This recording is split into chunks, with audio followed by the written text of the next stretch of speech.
మదనపల్లిలో అనంతపురం జిల్లా వాసి దారుణ హత్యకు గురయ్యాడు. అనంతపురం జిల్లా ఆమడగూరు మండలం జవుకుల కొత్తపల్లికి చెందిన ఆకుల ఆదెప్ప కుమారుడు చేనేత కార్మికుడు ఆకుల శ్రీనివాసులు మదనపల్లి పట్టణం నీరుగట్టువారిపల్లిలో ఉన్న కూతురు పావనిని చూడ్డానికి వచ్చాడు. కూతురు పావనితో పాటు అల్లుడు హరికృష్ణను పలకరించాడు.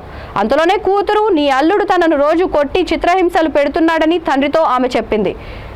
దీంతో శ్రీనివాసులు అల్లుడిని నిలదీయడంతో ఆగ్రహించిన అల్లుడు హరికృష్ణ మామ శ్రీనివాసులపై ఒక్కసారిగా విరుచుకుపడి కత్తితో దాడి చేసి దారుణంగా పొడిచాడు.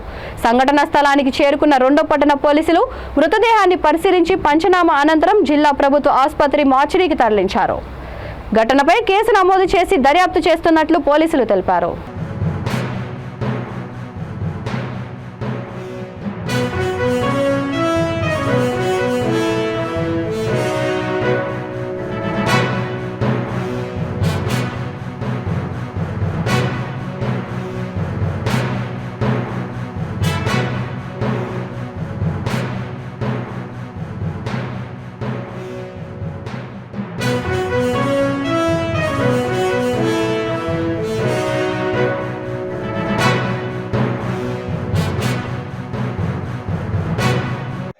నన్ను కొట్టాడు.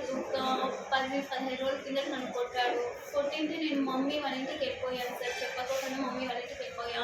నాన్న ఇలా రాకూడదమ్మా, తప్పు తల్లి, ఇలా చేయకూడదు, ఏమున్నా అక్కడే చూసుకోవాలి, నాకు ఫోన్ చేయి, నేను వస్తాను, నీకేం కాదు తల్లి, నేను ఉన్నాను అంటగా అని చెప్పి నచ్చజెప్పి ఒక వారం 2 వారాలు ఉండాక వచ్చాను సార్ ఇక్కడికి.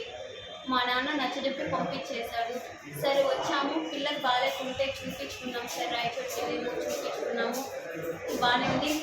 మళ్ళీ ఇట్లా చంపేశాను అని బెదిరిస్తా ఉంటే డాడీకి చెప్పాను. నేను వస్తామా, నేను మాట్లాడతా తల్లి అన్నాడు. నాన్న, మా ఆయన, మా ఇంటాయన వాళ్ళ నాన్న, మా మామ వచ్చారు సార్, మాట్లాడుతున్నారు. మా మామ మా నాన్న చాలాసేపు గొడవపడ్డారు సార్. మా మామ నచ్చజెప్పి కూర్చొని పెట్టారు. కానీ మా ఆయన కామ్గా ఉన్నాడు సార్, మనసులో ఏం పెట్టుకున్నాడేమో మాకు తెలియదు. కామ్గా సైలెంట్గా ఉండి సిజర్ తీసుకునేసి సడన్గా ఏం మాట్లాడుకోకుండా కామ్గా వెళ్ళి కొట్టేశాడు సార్. కొట్టేసి మా ఆయన పేరా హరికృష్ణ. ఏం పని చేస్తారు? బేల్దారి. ఆయన ఎవరమ్మా? వెలిగల్లు. మా అత్తగారు వెలిగిల్లు, కోటకొండ దగ్గర వెలిగిల్లు. మీరు ఇక్కడ నీరుగట్టుపల్లిలో? మేము ఇక్కడ కాపురం ఉన్నాము. నీ పేరుమా? పావని. పిల్లలు? ఒక కూతురు, ఒక పాప. పాప పేరు మోక్షిత్, పాప పేరు నవేశ్వరి. పాపకు 4 years, బాబుకు 7 years.